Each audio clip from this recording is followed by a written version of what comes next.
Duguan at nakahandusay na sa kalye ang isang motorcycle rider matapos itong sumalpok sa isang tricycle sa barangay Sumilihon, Butuan City.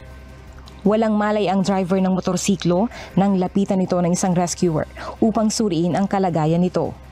Makalipas ang ilang sandali ay nagkamalay na ang driver at habang sinusuri ng grupo ang biktima ay nagwawala naman ito kaya't hirap ang mga rescuer sa pag-assist sa kanya.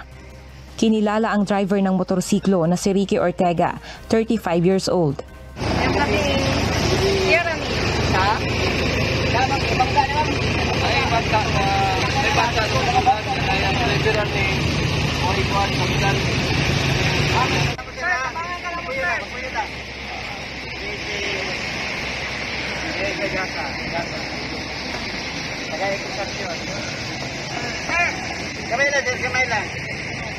Ayon sa asawa nito, umalis ito ng bahay kahit na pinigilan na nila ito.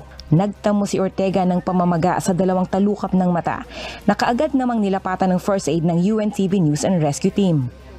Madalas din ang pagsusuka ng dugo ni Ortega kaya't agad itong isinugod sa Butuan Medical Center upang masuri ng doktor ang kanyang kalagayan at malapatan ng kaukulang atensyong medikal. Wala namang natamong injury ang tatlong sakay ng motorsiklo, kabilang ang isang sanggol na nabangga ni Ortega. Juvie Saplad, UNTV News and Rescue. Diyos ang aming sandikan, serbisyo publiko ang aming pinahahalagahan.